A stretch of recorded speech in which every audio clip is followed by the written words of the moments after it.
المادة 80 بقى بتقول إيه؟ إذا غاب الزوج 6 أشهر فأكثر بالعذر المقبول في دولة أخرى غير التي تقيم فيها الزوجة، فلها أن تطلب من المحكمة تطليقها إذا تضررت من بعده، ولو كان له مال تستطيع الإنفاق منه. فإن أمكن وصول الرسائل إلى الغائب ضربت له المحكمة أجلا مناسبا وعذرته بأنها ستطلقها عليه إن لم يحضر الإقامة معها أو ينقلها إليه حيث يقيم أو يطلقها.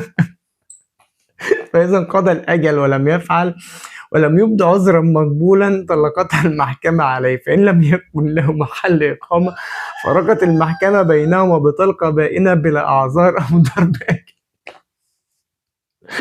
يعني الراجل يبقى مسافر في دولة تانية عشان يشتغل عشان يجيب فلوس الست هانم اللي قاعدة في مصر. ف 6 شهور إيه؟ مين اللي يعرف ينزل كل 6 شهور؟ هو اللي بيبقى مسافر في دولة في الخليج ده يعرف ياخد أجازة كل سنة أصلا؟ ده بياخد كل سنتين بالعافية.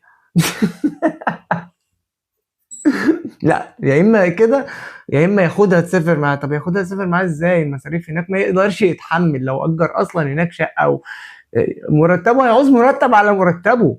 هو بيبقى قاعد هناك المغترب ده بيبقى قاعد في شقه مع 20 واحد. انتوا يا جدعان انتوا مجانين يا جدعان. هو في ايه يا جماعه؟ انتوا بتهرجوا؟ ايه التهريج اللي بيحصل ده؟ لا والله العظيم ده لا حول ولا قوة إلا بالله. إيه القانون ده؟ القانون ده جاي عشان يخرب الدنيا بجد والله. قانون جاي علشان يخرب الدنيا أكتر ما هي خربانة. ده تهريج ده تهريج.